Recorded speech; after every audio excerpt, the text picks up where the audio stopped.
해봅시다. 율법이 우리를 믿음의 길로 인도하는 몽학 선생이 되었다.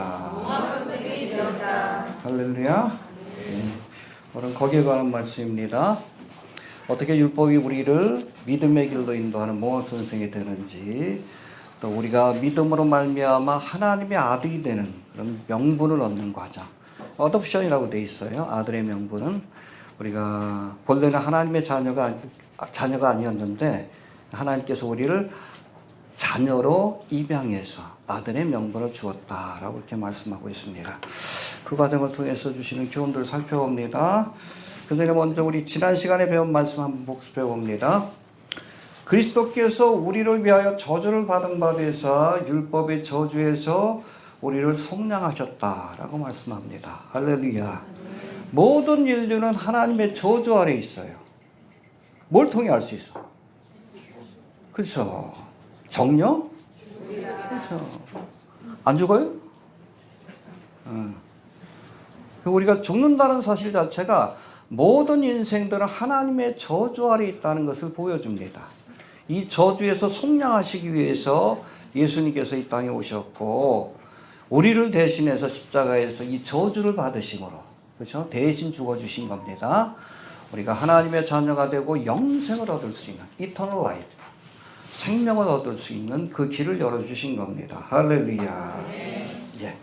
그리스도 예수 안에서 아브라함의 복, 즉 믿음으로 의롭다함을 얻는 복이 우리에게 임할 것이다라고 말씀하시고, 이렇게 예수를 믿는 사람들에게는 그 징표로 뭘 주셨다?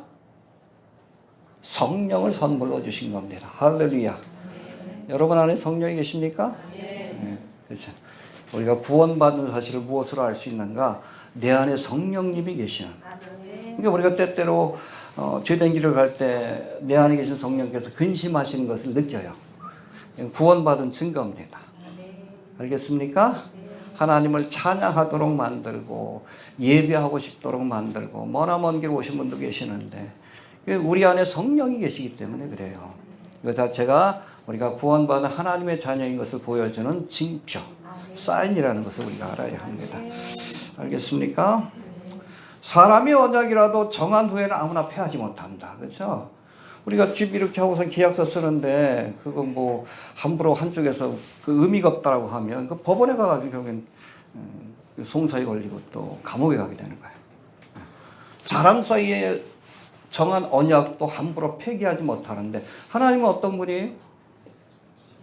거짓말을 못하시는 분이에요. 할렐루야. 또 언약을 주실 때 그냥 주신 것이 아니라 내가 진실로 너희에게 이르노니 맹세하여 주신 언약이기 때문에 여러분, 하나님 주신 언약은 믿을만 합니다.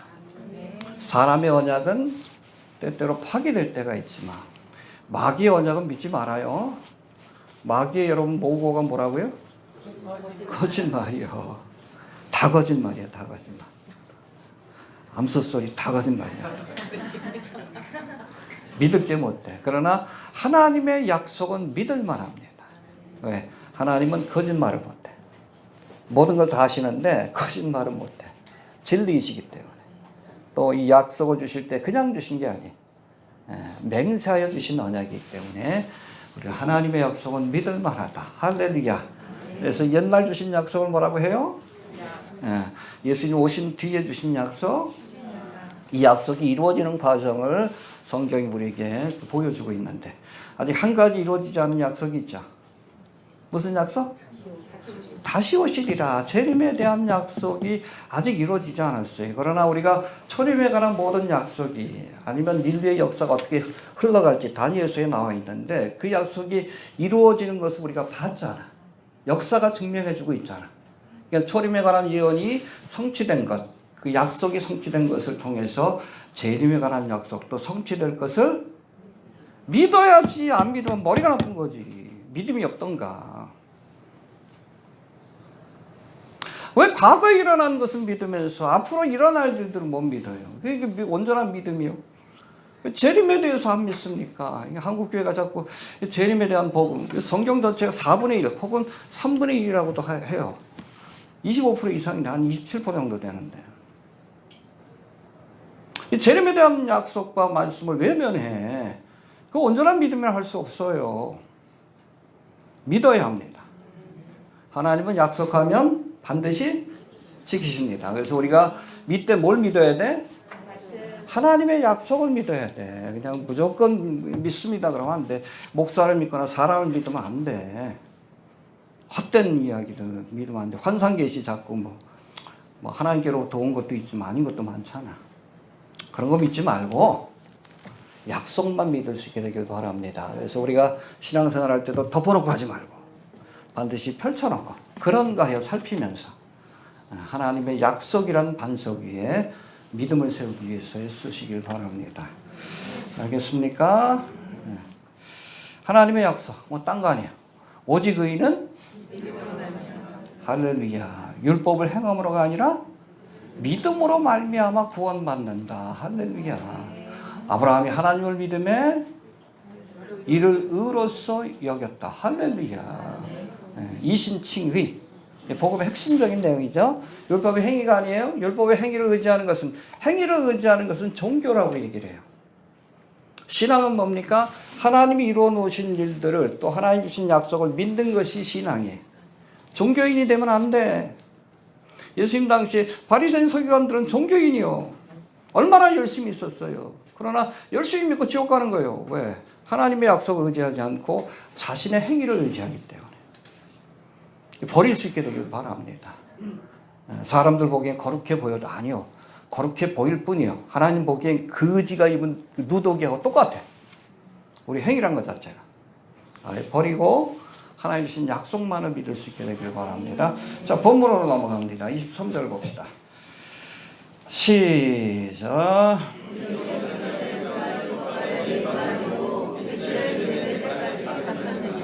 예, 우리가 율법 아래 메인바 되었다. 언제까지? 계시될 믿음의 때까지. 구체적으로 3장 19절에서는 그것이 바로 하나님이 약속하신 자손을 보내실 때까지. 3장 19절 한번 다시 봅시다.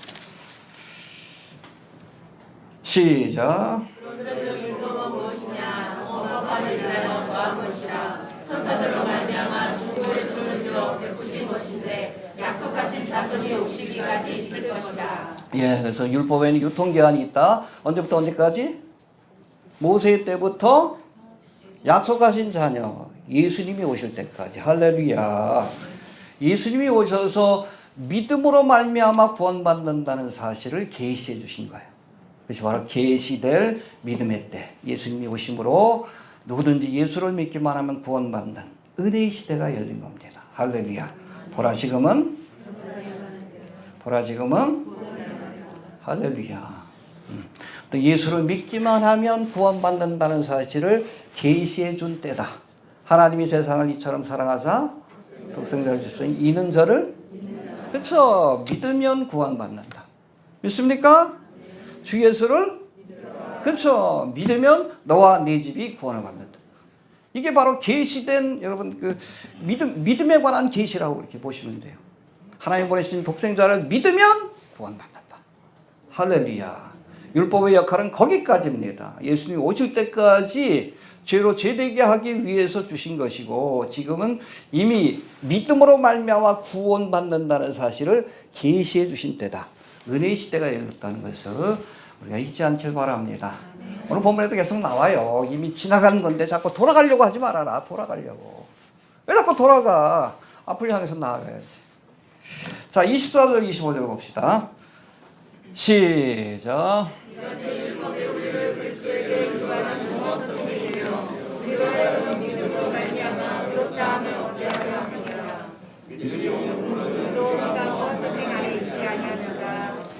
모학 선생이라고 돼 있죠. 굉장히 좀 어려운 단어인데 헬러어로는 파이다고고스라고 돼 있습니다. 해봅시다. 파이다고고스.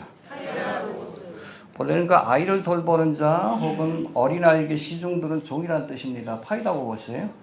그렇죠? 어린아이가 있고 주인집 아들이요. 파이다고고스가 이 아이를 어릴 때 돌보는 거예요. 어릴 때는 기본적인 소양을 가르치고 야 이거 먹으면 돼? 안 돼? 뭐 이런 것들을 가르치고 또 조금 좀 잘하면 이제 디다스칼로스라고 선생님에게 이 아이를 데려갔다가 데려오는, 본인이 가르칠 능력은 없어요. 이것이 바로 율법의 역할이다. 파이다고스, 몽학 선생이다. 이 몽학 선생이 누구에게? 디다스칼로스가 누구요? 우리 참된 선생은 예수님에게로 인도하는, 율법의 역할이 이 파이다고스에 불과하다. 몽학 선생이다. 근데 이 몽학 선생이 이 아이를 돌보는 기간은 성년이 될 때까지, 그때까지만 돌봐주는 거예요. 이미 여러분 그 율법의 시대가 끝났다는 겁니다. 우리가 파이다고스 밑에서 그렇게 보호를 받던 그런 시기가 지나서 이제는 디다스칼로스, 우리에게 참된 교훈을 주시는 누구에게로? 예수님에게로 나아가야죠. 믿습니까? 네.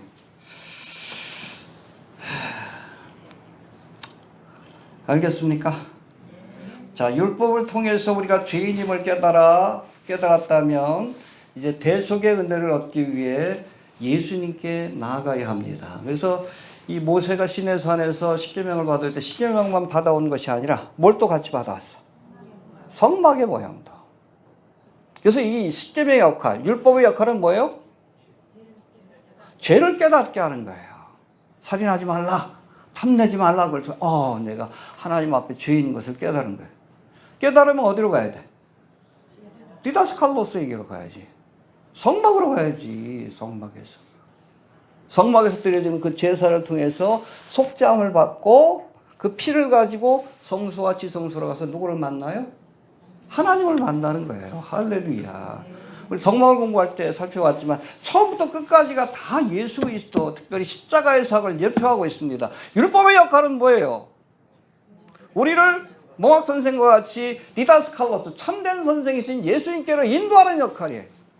거기까지가 여러분 율법의 역할입니다. 아들이 오실 때까지, 그때까지 우리를 인도하는 역할을 했어요. 근데 이제는 이 시기가 지나갔다는 겁니다. 할렐루야. 예수님을 바라봐야 합니다. 알겠습니까? 자, 26절 넘어갑시다. 26절. 시작.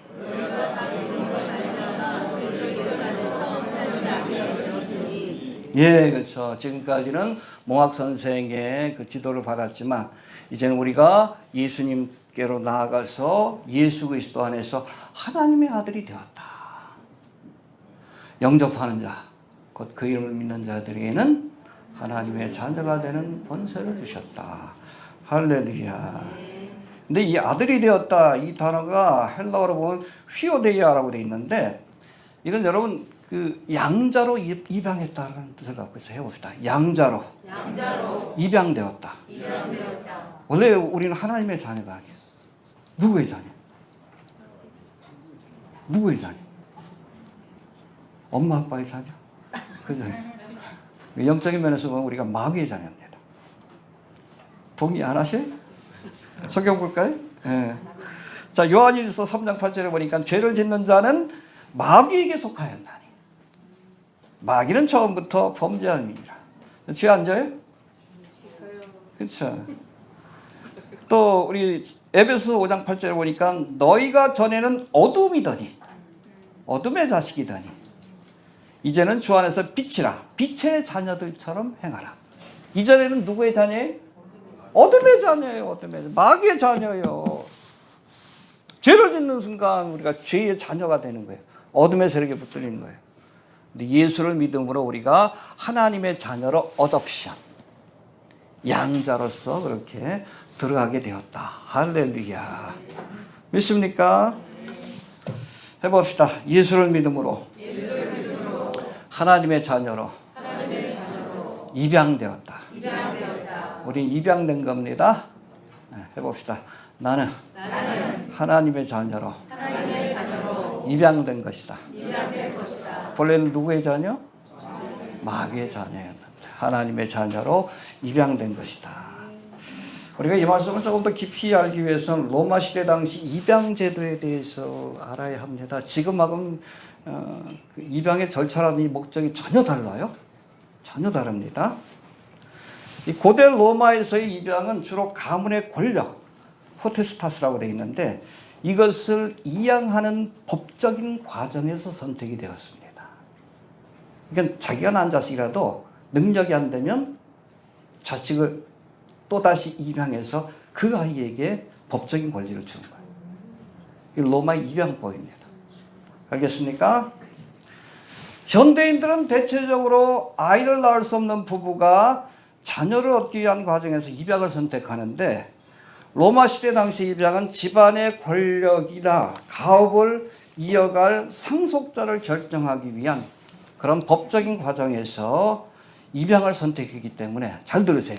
어린아이를 입양하는 건 거의 없어요. 왜냐면 애들이 또 많이 죽었어. 근대 들어와서 이제 백신 주사 이렇게 개발되고 해가지고 영유아 사망률이 또 떨어진 거지. 어린아이 때 입양했는데 얘가 갑자기 죽으면 또 어떻게 해? 책임을 못 지지. 그 여자들도 입양의 대상이 거의 아니었어요.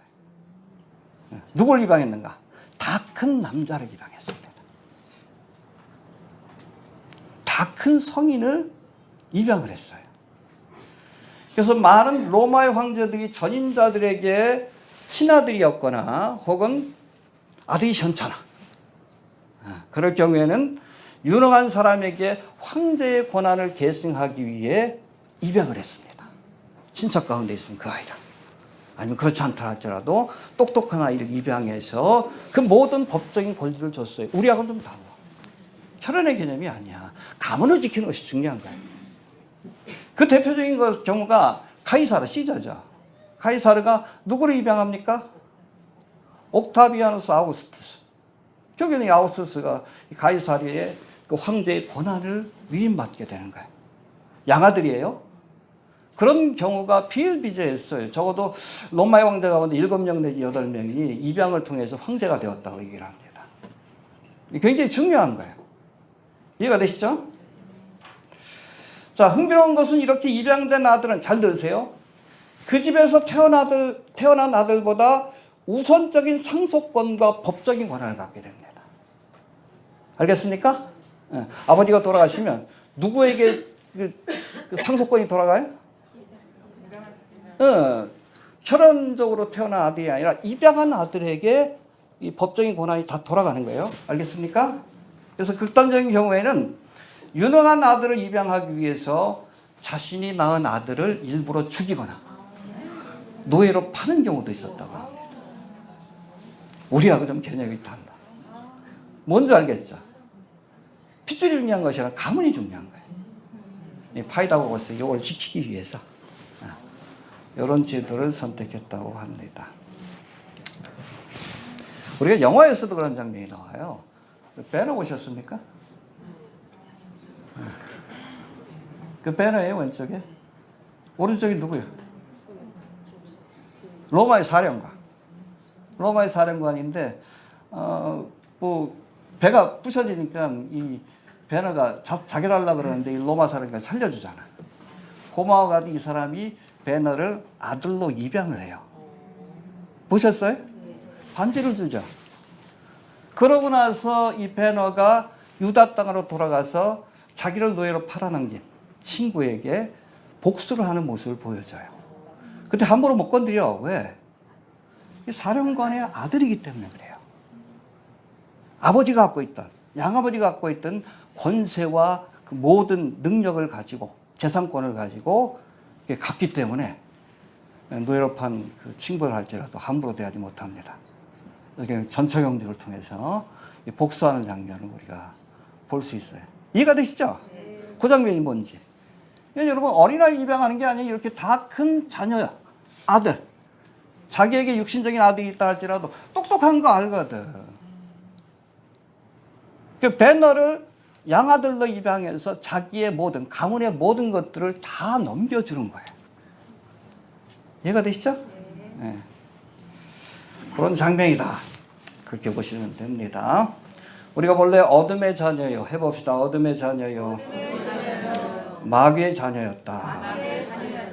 자, 우리도 예수 그리스도를 믿음으로 하나님의 자녀로 입양이 되는 겁니다. 그리고 그 순간부터 아버지가 갖고 있는, 우리의 양아버지가 갖고 있는 하나님이 가지신 권세와 영광을 상속받고 궁극적으로는 하나님의 나라를 유업을 얻게 된다는 것을 기억할 수 있게 되길 바랍니다. 할렐루야. 우리 아버지가 누구예요? 이 사령관보다 훨씬 높은 사람. 이해가 됩니까? 마귀들도 여러분 하나님의 자녀들 건들지 못해. 우리 뒤에 누가 계시니까? 그렇죠. 알겠습니까? 다시 한번 보셔요. 그 장면이 뭔가? 양아들도 입양하는 장면이 나옵니다. 이 뒤에. 그 다음부터는 법적인 권한이 베너에게 다 넘어가는 거예요. 저기서만 정치적인 수술을 벌이면 황제까지도 될 수 있는 높은 권세, 귀족 가문의 권세를 다 이어받는 장면을 보여줍니다. 우리가 하나님의 양아들이 된다는 것이 저런 의미가 있다. 할렐루야. 우리 주신 은혜가 얼마나 귀한 것인지 알아야 합니다. 네. 우리는 양아들. 아니요. 태어난 아들보다 더 귀히 여김을 받아. 법적인 권리가 앞섭니다. 이게 로마의 법이에요. 하나님의 자녀가 된다는 것이 바로 그런 의미를 갖는다는 것을 우리가 알아야 합니다. 자, 27절 넘어갑시다. 27절. 시작.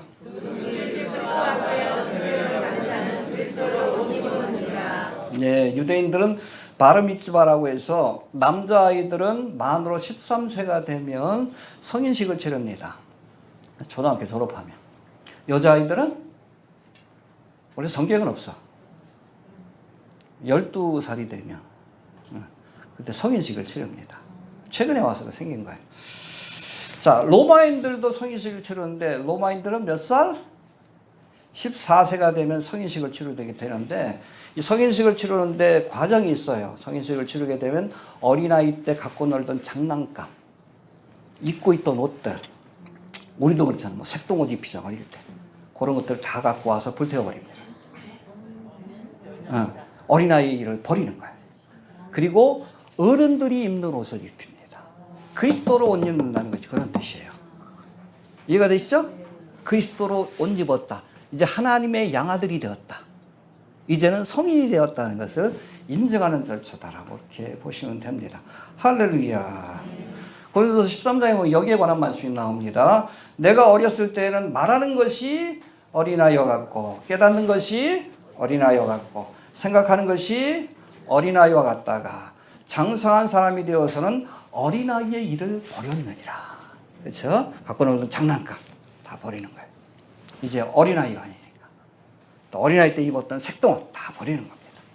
이제는 그리스도로 옷 입고 이제는 하나님의 자녀로서의 권세와 능력을 우리가 경험하게 되는 겁니다. 알겠습니까? 자, 28절 29절 봅시다. 시작.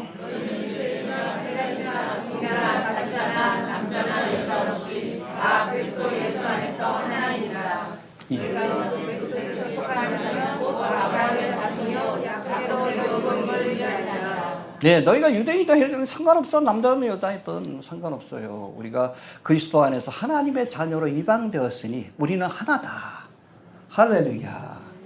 그렇죠? 너희가 그리스도께 속한 자면 아브라함의 자손이요 믿음으로 아브라함의 자손이요 약속대로 유업을 이을 자니라. 그렇죠? 하나님의 나라를 유업을 얻는 하나의 패밀리, 하나의 가족이 되었다. 하나가 되어야 합니다. 그리스도인들은. 그렇겠습니까? 네, 좀 안타까운 현실이지만은 인천 같은 경우에는 전라도 목사님이 개척한 교회는 전라도 사람만 모여. 여기 옆에 교회가 그래요. 네. 경상도 사람이 저가지는 교회는 경상도 사람만 모여.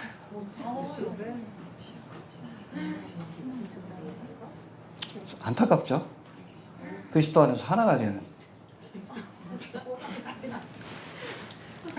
어떤 기독교 카페에 가보면 그리스도인들이라는 사람이 잘 들으세요. 정적인 입장에 따라서 상대를 원수처럼 대하며 비난하는 모습을 볼 때가 있어요.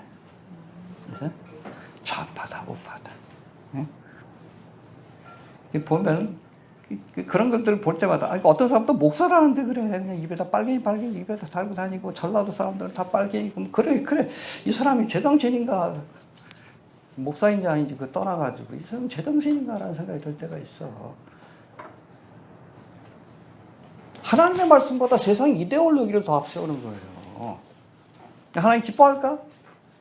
기뻐하는 모습이 아니에요. 내가 어떤 그 지역 출신이든 또 어떤 그 정치적인 생각을 갖고 있든 그리스도 안에서는 하나가 되어야 되는 거예요. 믿습니까? 자꾸 분열된 모습을 보이는 거 누가 좋아해? 마귀가 좋아하지. 여러분 교회 안에서 예수님이 그 제정하신 여러분 정치에 대한 입장이 있어요. 가이사의 것은 하나님의 것은 여러분 정교 분리의 원칙을 예수님이 정하셨습니다. 사실은 여러분 우리가 교회가 정치로부터 조금 떨어져 있어야 양쪽을 다 비판할 수 있어요. 지금 뭐 야당이 지금 한 200석 가까이 되지만 야당에서 차별금 또 추진하려고 하면 우리가 비판할 수 있지. 내가 거기 속한 자가 아니기 때문에. 그 여당도 지금 문제가 있잖아. 맨 그냥 그때 무당 얘기나 듣고 뭐 석유 나온다 그러고 엉뚱한 짓거리나 했어.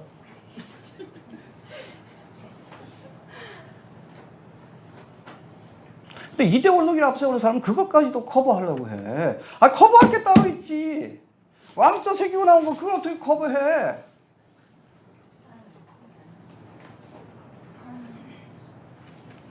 아합과 이세벨 아니에요. 그러니까 아합은 여러분 정치라도 잘했지.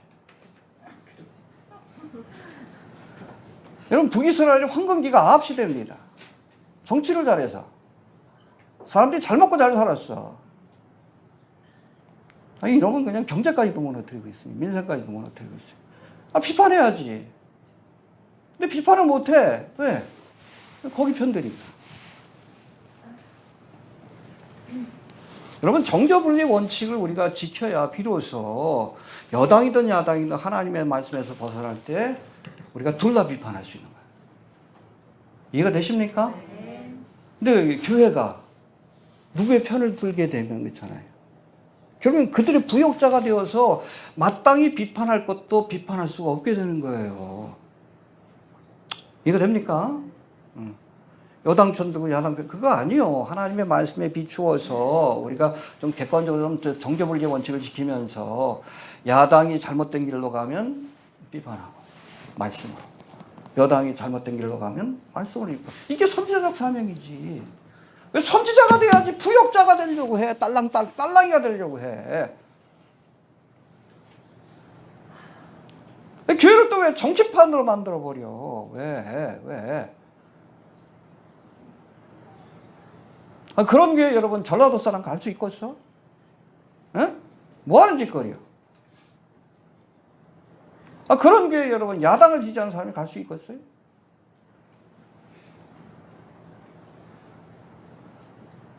왜 딸랑이가 되려고요? 왜 딸랑이가? 정치가 뭔데? 그놈이 그놈이지, 그렇죠? 그놈이 그놈이잖아. 조금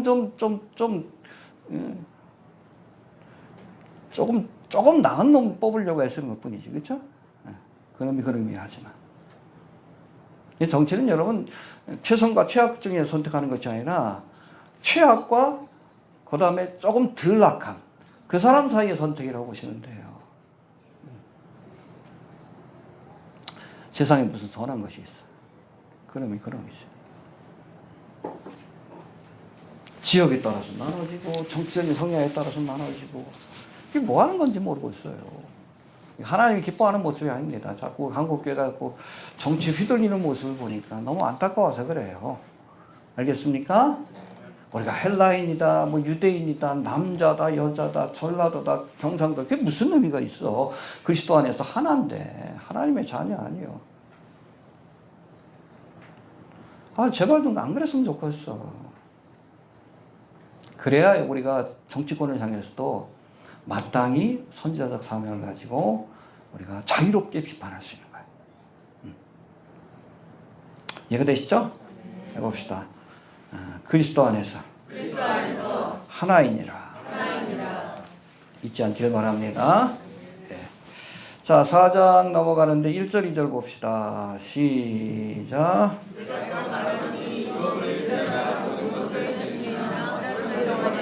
다름이 없어서 그 아버지의 정한 때까지 인견인과 음식이 아래 있나니. 예, 4장 1절과 2절은 우리가 3장 24절에서 살펴본 몽학 선생 파이다고고스에 대한 보충 설명이다. 그렇게 이해하시면 됩니다. 오늘 본문에서는 율법을 아버지의 정한 때까지 일하는 후견인 그리고 청지기로 묘사합니다. 해봅시다. 율법은 후견인이요 청지기에 불과하다. 여기서 후견이라는 단어가 에피트로푸스라고 되어 있는데 이 후견인은 어린아이가 성인이 될 때까지 이 아이를 지켜주는 보호자, 가디언이라고 영어로 되어 있어요. 가디언. 지켜주는 겁니다. 아이가 힘이 없으니까 스스로 못 지키잖아. 그러니까 후견인, 율법이 이 아이를 지켜주는 후견인이 된다. 그런 뜻입니다. 그리고 청지기는 오이코노모스라고 되어 있어서 가문의 재산을 관리하는 종, 영어로는 매니저라고 되어 있어요. 그걸 의미합니다. 여러분 어린아이 때는 스스로를 방어하거나 보호할 수 없기 때문에 후견인이 필요해. 가드가 필요한 거야. 가이드야. 또 아무리 돈이 많아도 어떻게 해? 이걸 관리할 능력이 안 돼. 그러니까 후견인이 필요하지. 청지기가 필요한 거죠. 오이코노모스 매니저가 필요한 거예요. 알겠습니까? 하지만 그 기간은 언제까지? 아버지의 정하신 때까지. 해봅시다. 아버지의 정하신 때까지. 그때까지요. 그때까지. 후견인과 청지기의 역할은 그때까지다. 율법의 여러분 유효기간은 언제예요? 아버지의 정하신 때. 구체적으로 언제요? 예수님 오실 때까지다. 믿습니까? 네. 앞에서도 설명한 것처럼 로마에서 일반적으로 14세 때 성인식을 치르는데 성인식을 치르고 성년이 되었다 할지라도 잘 들으세요. 만으로 25세가 되지 못하면 재산권을 행사할 수 없습니다. 알겠습니까? 14세에 성인이 되지만 그 어린아이한테 그 재산을 다 맡겨주는 게 불가능하잖아요. 이해가 되시죠? 예. 그러니까 여러분 잘 들으세요. 어린아이가 태어나면 성인식을 치르는 만 14살까지 누구의 보호를 받아요? 후견인, 가디언.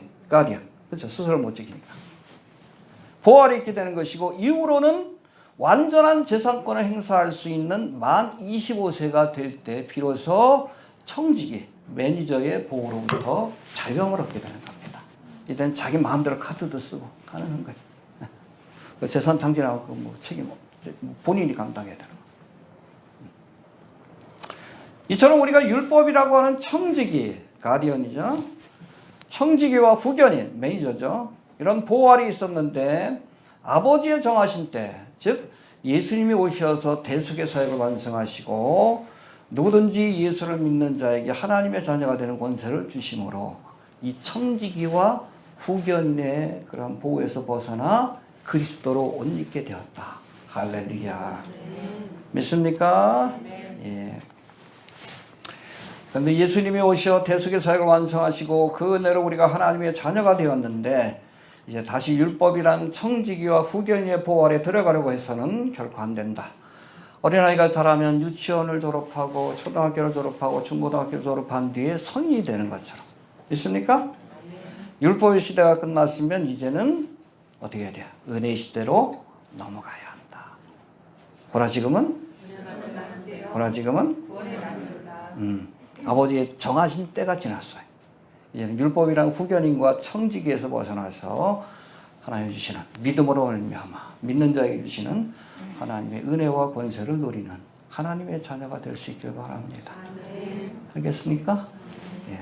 자, 3절 넘어갑시다. 시작. 이와 같이 우리도 어렸을 때 이 세상의 소망한 그 아래서 종으로 살았더니. 네, 우리가 어렸을 때는 초등학문 아래서 이 세상 초등학문 아래서 종처럼 살았다. 종 노릇했다. 그런 뜻입니다. 그래서 초등학문이라는 단어가 스토이케야라고 되어 있는데 두 가지 의미로 해석이 될 수 있습니다. 첫 번째 이 스토이케야가 잘 들으세요. 하늘의 해와 달과 별들과 같은 초보적인 영들을 믿는 이방 종교를 의미한다는 해석이 있습니다. 여러분 최초의 신앙의 대상이 누구예요? 대부분의 나라에서 태양을 섬기고 달을 섬기고 별들을 섬기고 그렇죠? 엘리먼트 스피리트라고 합니다. 초보적인 영적인 존재를 숭배하는. 그러니까 어릴 때는 그랬다는 거예요. 그렇죠? 요것이 발전한 게 로마의 신화고 그리스의 신화고 그런 거예요. 이해가 되시죠? 이것이 바로 세상의 초등학문이라고 이렇게 해석을 내리는 겁니다. 갈라디아 교인들이 복음을 듣기 전에 이런 세상 초등학문, 이방 종교 아래 매여서 종노릇했었다라는 사실을 상기시켜주는 말씀이라는 첫 번째 해석이 있고, 두 번째는 이 스토이케이아, 이거 초등학문이라는 뜻인데, 이 스토이케이아를 종교적 지식의 미숙한 단계로 해석을 해서 유대인들이 믿었던 율법주의를 의미하는 것으로 해석합니다. 두 번째 해석이. 이해가 됩니까? 이 바울이 갈라디아 지역을 떠난 뒤에 이제 율법주의자들이 찾아와서 할례를 받고 절기를 지키고 율법의 규례를 지키지 않으면 구원을 받지 못한다, 이런 주장을 했는데, 바울이 이런 율법주의자들을 향해서 저들은 스토이케이아, 초등학문에 속한 자들이다, 아주 천박한 자들이다 라고 비판하기 위해서 오늘 이 말씀을, 이 용어를 사용했다라고 보는 겁니다. 이해가 되시죠? 잘 들으세요. 여러분, 갈라디아 교회는 유대인과 이방인이 함께하는 교회입니다. 해봅시다. 유대인과 이방인들이 함께하는 교회다. 그래서 갈라디아 지역에서 복음을 전하는데 제일 먼저 어디에서 전했어? 회당에서 전했어요. 그러고 나서 거기서 핍박이 있으면 예수 믿는 사람 데리고 나와서 따로 교회를 세운 거예요. 그럴 때 이방인들도 같이 온 겁니다. 유대인과 이방인이 함께한 교회인데, 잘 들으세요. 이방인들에게는 스토이케이아, 초등학문이 로마 신들에 대한 믿음으로 해석될 수 있고, 그렇죠? 유대인들에게는 이것이 스토이케이아가 율법주의로 해석이 될 수 있는 겁니다. 여하튼 우리가 어렸을 때는, 아무것도 모를 때는 이런 세상 초등학문에 매여서 이런 세상 종교에, 아니 율법의 종노릇을 해야 했지만, 이제는 예수를 믿고 하나님의 자녀가 되었으니, 할렐루야, 어답션 된 겁니다. 알겠습니까? 다시는 이러한 유치한 초등학문으로 돌아가서는 안 된다. 정리가 되시죠? 네, 그겁니다. 이미 우리가 떠나온 거예요. 다시 유치원 가서 공부하려고 하면 안 되는 거예요. 떠나야 합니다. 그리스도의 장성한, 우리가 그리스도의 하나님 나라의 유업을 얻는 하나님의 자녀가 되었으니, 우리가 반드시 어답션 할 때는 장성한 남자를 어답션 하는 거예요. 이해됩니까? 하나님의 자녀가 되었으니 어린아이의 초등학문, 그런 것으로 돌아가면 안 된다, 그런 말씀을 주신 겁니다. 4절 5절 봅시다. 4절 5절 시작.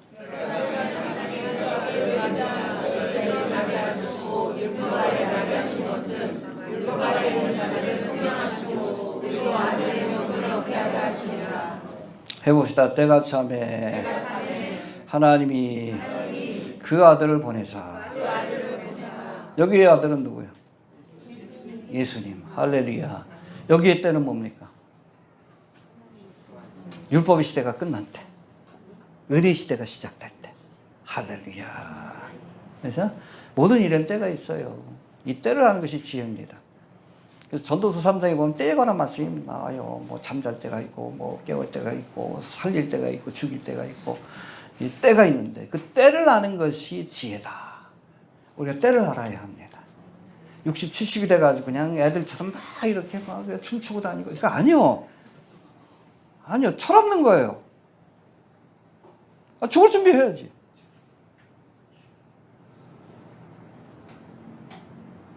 이제 사춘기인데 인생이 무엇일까?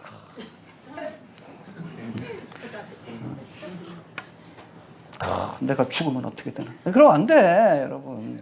어린아이 때 해야 할 일이 있는 거고, 나이가 들어서 해야 될 일이 있는 거지.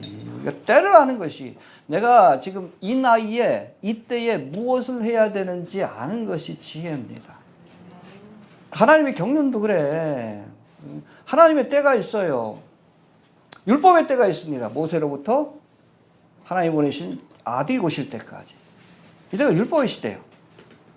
때가 참에, 그쵸, 율법의 시대가 끝난 거예요. 하나님이 그 아들을 보내사. 할렐루야. 누굴 보내사? 은혜의 시대를 열었다는 겁니다. 할렐루야. 보라 지금은? 보라 지금은? 예. 근데 이 은혜의 시대가 계속 지속되는 게 아니죠. 은혜의 시대가 곧 끝납니다. 무슨 사건을 통해?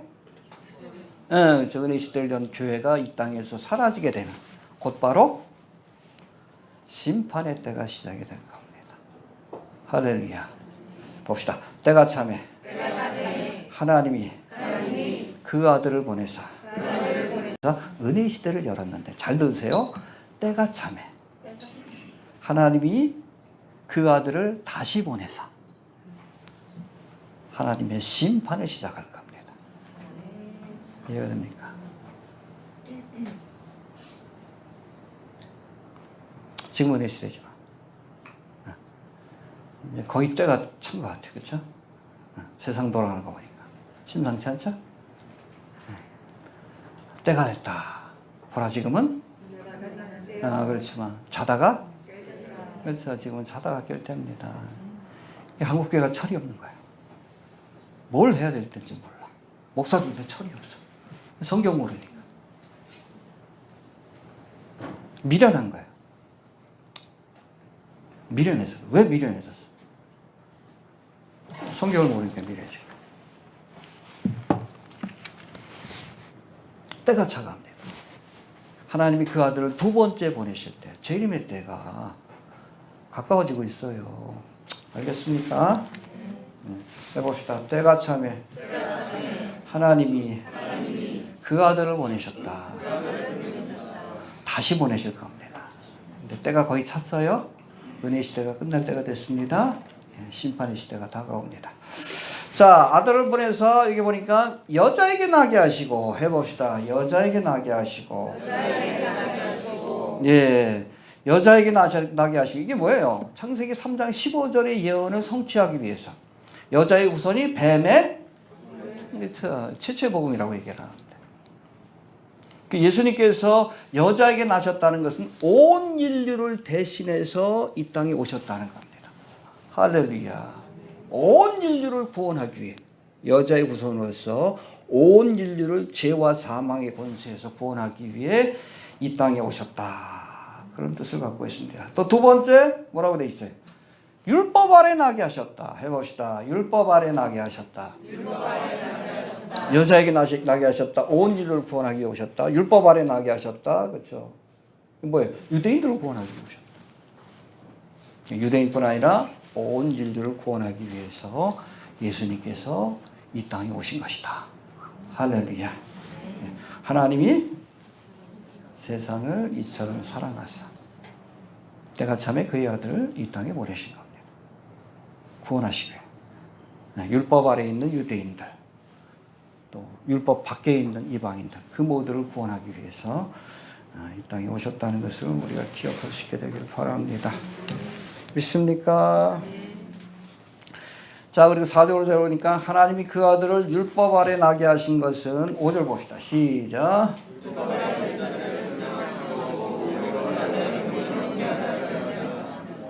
예, 율법 아래 있는 자들을 속량하시고, 믿습니까? 예, 우리로 아들의 명분을 얻게 하려 하심이라.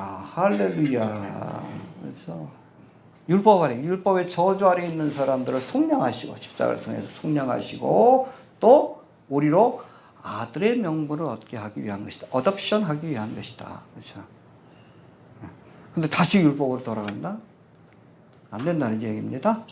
이미 우리는 아들의 명분을 얻은 사람인 것을 기억할 수 있게 되길 바랍니다. 자, 6절, 7절 봅시다. 시작.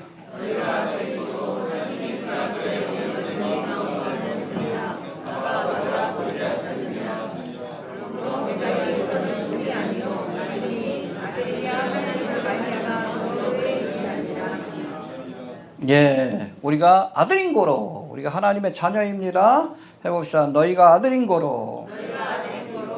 하나님이 그 아들의 영을 우리 마음 가운데 보내사. 이 아들의 영이 뭐예요? 성령님이시지. 우리가 예수를 믿을 때 성령을 보내주시는데, 우리가 성령에 대한 여러 가지 호칭들이 진리의 영이라고도 하고, 하나님의 영이라고도 하고, 그리스도의 영이라고도 하고, 오늘 본문에서는 아들의 영. 그러니까 우리가 하나님으로부터 예수를 믿을 때 아들의 영이 우리에게 임해서 그 순간부터 하나님을 아바 아버지라 부를 수 있게 된다. 할렐루야. 믿습니까? 예. 여기에서 말씀하는 이 아바라는 단어 아람어입니다. 아람어인데 이걸 한국어로 정확하게 번역하면 뭐가 돼요? 아빠. 그래서 개혁개정에서 아빠 아버지라고 번역해놨어요. 그게 맞아요. 아빠. 예. 여러분 율법의 관점에서 바라볼 때 하나님은 가까이 하기 힘든 분입니다. 하나님을 만날 수가 있어요? 만날 수가 있지. 이스라엘을 대표한 대제사장이 1년에 한 번, 염키푸르 때, 대속죄일 때 피를 가지고, 어린 양의 피를 가지고 성소와 지성소로 가서 비로소 하나님을 만날 수 있었어요. 근데 만약에 하나님 앞에 대제사장이 나갈 때 혹시 하나님 앞에 회개하지 않은 죄가 있으면 그 자리에서 죽이십니다. 그러니까 대제사장이 여러분 옷줄에다 뭘 달라고 했어요? 살구나무 열매인가? 열매. 그거 하고 그 중간에 방울을 달라고 했어요. 혹시 쿵 떨어지면 끌어내기 위해서. 하나님 그 자리에서 죽이시니까. 하나님을 만난다는 것 자체가 두려운 거예요. 두려운 분입니다. 모세도 하나님의 얼굴을 보지 못했어. 뒷모습만 잠깐 봤지. 보여달라고 그러니까 하나님, 야, 날 보고 살짝 엉덩이라. 좀 바위 뒤에 숨어 있어. 내가 뒤에 살짝 갈 테니까 살짝만 봐라.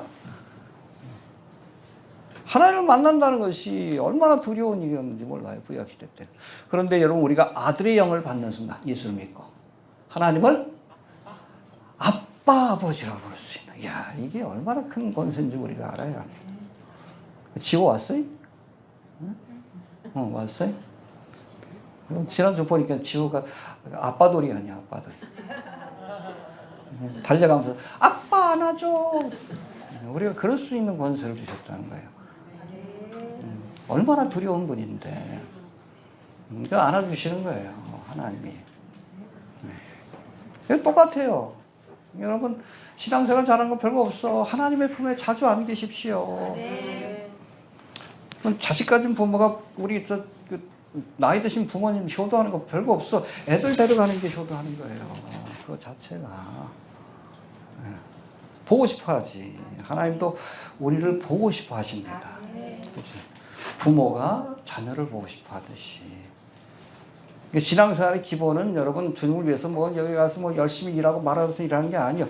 여기 나와 있는 것 자체가 여러분들의 얼굴을 보여주셔요. 하나님 보고 싶어 합니다. 저도 지호 보고 싶어. 일주일 안 보면 보고 싶어요. 그 얼굴 보는 것만 해도 기쁨이 되는 거예요. 기억할 수 있게 되길 바랍니다. 너희 하나님 여호와가 너희 가운데 계시니. 우리를 바라보면서 기뻐하시는 거예요. 그 기쁨을 누르지 못하는 거예요. 자기 자식이니까. 아빠라고 부를 수 있는 이 특권이 얼마나 귀한 것인지 우리가 알아야 합니다. 좀 자주자주 하나님을 좀 찾아뵈시길 바랍니다. 형식에 구애될 거 없어. 그냥 아빠 안아줘 그러면 되는 거예요. 지호처럼. 그렇잖아요. 그럼 됩니다. 예. 자, 마지막으로 예수를 믿음으로 하나님의 자녀가 된 자들에게 주신 두 번째 특권은 하나님의 나라를 유업으로 얻게 되는 겁니다. 할렐루야. 7절 다시 봅시다. 시작.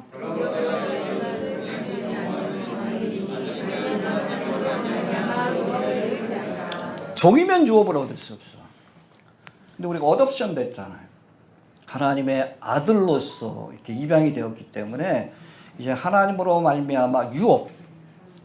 우리가 배너 마찬가지지만은 우리가 만유를 지으시고 다스리는 하나님의 자녀가 되면 하나님의 것이 다 내 것이 돼요.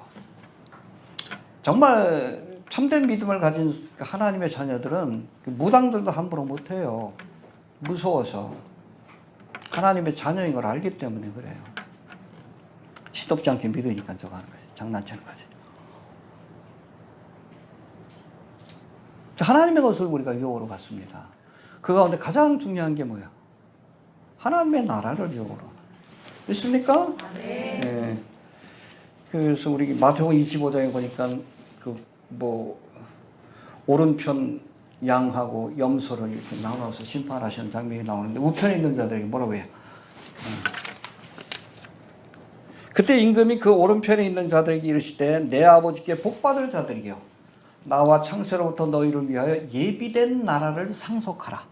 할렐루야. 우리를 위해서 준비하신 거예요. 지금 예수님도 뭐 부활승천 하시면서 너희를 위하여 처소를 예비하러 간다. 지금 열심히 짓고 있어요. 우리와 함께 몸을 쳐서. 우리 요한계시록 때 살펴봤잖아. 가로가 잊어버리셨어요? 크기가 어떻게 돼? 500m. 세로가 500m. 높이가 혼자 살아야 돼. 정방향으로 돼 있잖아. 하나님의 나라가. 그 우리가 함께 몸을 처소를 예비하기 위해서 가신 겁니다. 할렐루야. 믿습니까? 그 나라를 우리에게 주실 줄로 그렇게 믿습니다. 예수를 믿으면 천국 가는 거예요. 거기가 아버지의 집이니까 그 집이 내 집이 되는 거예요. 간단하죠? 우리가 하나님의 자녀가 되었기 때문에 그렇습니다. 믿습니까? 율법의 종에서 이제는 벗어나서 어릴 때는 우리가 파다고 있어요. 뭐 율법의 종로로 탈 때가 있었지만 이제는 아버지의 때가 온 거예요. 하나님의 때가 온 겁니다. 은혜의 시대가 왔으니 우리 예수를 믿고 하나님의 자녀로 거듭나서 하나님의 자녀로서의 권세와 능력을 우리가 세상 가운데 드러내고 믿습니까? 세상에 나가서도 여러분들 두려워해야 돼. 세상 사람들이. 왜 여러분 세상 사람들이 교회를 자꾸 멸시하는지 아세요? 능력을 잃어버려서 그래. 여러분 성도의 능력은 어디서 와요? 경건의 능력. 거룩함에서 나타나는 거예요. 내가 거룩하니? 세상 사람들과 똑같이 죄지니까 그냥 교회를 멸시하는 거죠. 멸시. 똑같이 목사가 그냥 뭐 바람 피고 그런 소리만 듣고 목사가 뭐 또 교인들 뭐 돈 뺏었다는 얘기나 나오고 그러니까. 그 세상 사람들이 멸시하지. 맛을 잃은 소금처럼 짓밟히는 거지. 그래서 하나님의 자녀로서의 능력을 나타내야 돼. 그 능력은 거룩함에서 나오는 겁니다. 거룩함에서. 거룩하다는 거예요. 하듯이 구별되다. 뭔가 좀 달라야 돼요. 세상 사람은 돈, 명예, 권세를 쫓고 살지만 우리 그리스도인들은 안 그래야 돼. 달라야 돼. 생각하는 게 다르고 행동하는 게 다르고 말하는 것이 다르고 가치관이 달라야 돼. 그래야 여러분 세상 사람들이 하나님의 자녀들 존경합니다. 두려워하게 되는 거예요. 저 사람은 뭔가 다르구나. 그게 여러분 하나님의 자녀로서의 권세와 능력이에요. 이걸 보여줘야지. 맨 어디 가면 그냥 찌질이처럼 행동하니까 세상 사람들이 멸시하지. 하나님의 나라를 유업으로 얻게 될 줄로 그렇게 믿습니다. 정리합니다. 율법이 우리를 그리스도에게 인도하는 몽학선생이 되었다. 이 몽학선생의 역할은 어디예요? 디다스칼로스. 예수님께로 인도하는 거기까지가 사명입니다. 우리가 아버지가 정하신 때 바로 은혜의 시대가 시작되기 전까지 율법이라고 하는 몽학선생 혹은 후견인과 청지기 아래에 있었지만 이제는 우리가 예수를 믿음으로 하나님의 나라를 유업으로 받는 하나님의 자녀로 어덥션 양자가 되었다. 할렐루야. 핵심입니다. 여러분 혈통적인 자녀보다 양자가 더 법적인 권한이 강한 거예요. 이해가 됩니까? 교성력이 더 강한 겁니다.